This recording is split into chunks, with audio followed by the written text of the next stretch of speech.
తాగొచ్చి కొడతాడో లేకపోతే పని చేయడో ఇవన్నీ కొన్ని అలవాట్లుగా మారాయి. సో రాత్రి అర్ధరాత్రి పారిపోయి వచ్చేసింది నా దగ్గరికి. కత్తి పట్టుకుని వాడు వెనకాల వచ్చాడు చంపేస్తాను. ఇప్పుడు 65% కేసులు ఇవే. 10 ఏళ్ళు 15 ఏళ్ళు మాకు వద్దనుకుని బయటకు వస్తున్నారు. 498A వినుంటారు మీరు. 498A ప్రకారం ఇప్పుడు ఏంటంటే 3 కౌన్సిలింగ్స్ కంపల్సరీ, లేకపోతే అరెస్ట్ కానీ కేసు ఫైల్ చేయడం కానీ చేయడానికి లేదు పోలీస్కి కూడా.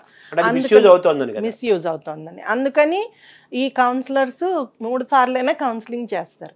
తర్వాత ఫాలో అప్ చేస్తారు. పోలీస్ స్టేషన్ నుంచి ఫోన్ వెళ్తుంది, కలిసి ఉన్నారా, కొట్టుకుంటున్నారా, బాగానే ఉన్నారా అని కూడా అడుగుతున్నారు. అంత చేశాక కూడా కలవట్లేదు, గొడవలు అవుతూనే ఉన్నాయి, మార్పు లేదు. ఇప్పుడు ఒక అలవాటు ఉందండి, అతను తాగొచ్చి కొడతాడో లేకపోతే పని చేయడో సంపాదించడో ఇవన్నీ కొన్ని అలవాట్లుగా మారాయి కొన్నేళ్ల బట్టి. అది ఒక కౌన్సిలింగ్లోనో ఒకసారి పోలీస్ స్టేషన్కి రావడం వలన మారదు. పూర్వం ఏం చేసేవాళ్ళు అంటే తీసుకెళ్ళి 2 తగిలించేవాళ్ళు, తగిలిస్తే మారేవాడు వెంటనే. ఇప్పుడు ఆ పరిస్థితి లేదు, మనం కొట్టడానికే లేదు.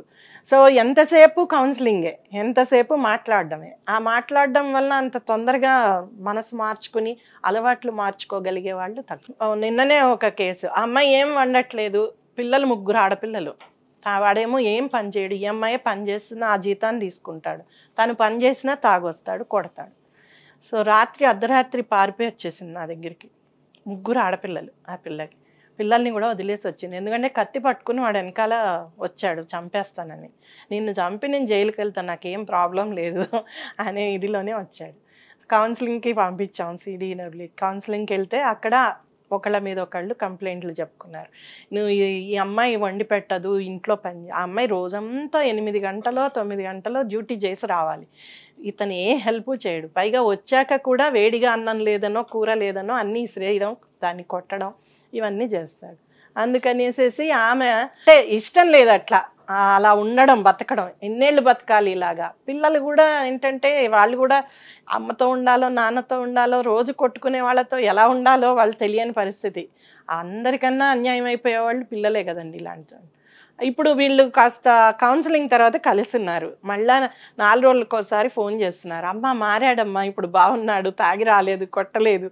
ఎన్ని రోజులు ఉంటాడు? చాలా పెద్ద ఇష్యూ ఏంటంటే నువ్వు సంపాదిస్తున్నావు, నేను సంపాదిస్తున్నాను, నాకు హక్కు ఉంది నా సంపాదన మీద. ఇద్దరి సంపాదన ఒకటే అనుకునే రోజులు కావు ఇప్పుడు, అనుకోవట్లేదు కూడా. పూర్వము చాలామంది భార్యలకి భర్త ఎంత సంపాదిస్తాడో తెలీదు, జీతం తెలీదు, కొట్టుకోకుండా స్తబ్దంగా ఉంటున్నారు.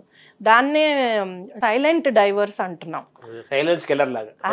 సైలెంట్ డైవర్స్ అంటే అతన్ని అయి అన్నీ ఇంకా మాట్లాడుకోరు, తన రూమ్ తనది, ఆయన రూమ్ ఆయనది, తన ఉద్యోగం తనది, తన ఖర్చు తనది, ఇంట్లో ఏది కావాలో చూస్తాడు, లేదంటే ఎవరికి వాళ్ళు ఆర్డర్ చేసుకుంటారు, తింటారు. ఎక్కడా కూడా వాళ్ళకి కనెక్టివిటీ ఉండదు. ఊరికేనే వెళ్తున్నాం వస్తున్నామనో ఒక మినిమం కమ్యూనికేషన్ మట్టుకే ఉంటుంది. నాకు వచ్చే కేసులు ఈ మధ్య ఎక్కువైపోయాయి. 20 ఏళ్ళు 30 ఏళ్ళు పిల్లలు, ఒక 14 ఏళ్ళు 15 ఏళ్ళ పిల్లలు ఉన్నా కూడా విడిపోవడానికి మొదలవుతున్నారు. మీరు వినే ఉంటారు, 50 ఏళ్ళు 60 ఏళ్ళు సంసారాలు చేసిన వాళ్ళకి కూడా దాన్ని ఇంకోటి అంటాం, గ్రే డైవర్స్ అంటాం. అంటే చాలా ఏళ్ళు కలిసి ఉన్నాక కూడా ఇంకా వాళ్ళకి ఒక రకమైన విసుగు అన్నమాట. ఆ విసుగుతోటి ఎప్పుడు ఇంతేనా లైఫ్, ఇంకా మార్చుకోవాలి జీవితాన్ని చాలు. ఇంకా నేను ఏదో ఇన్నాళ్ళు పిల్లలు పెరగడానికో లేకపోతే పిల్లలకి చదువులకి అవసరమో ఏదో దానికోసం నోరు మూసుకుని ఉన్నాం, ఇంకా అవసరం లేదు, ఉండాల్సిన అవసరం లేదు. ఓ 10 ఏళ్ళు 15 ఏళ్ళు అయ్యేటప్పటికి చాలా ఎక్కువ కేసులు ఇవే వస్తున్నాయండి.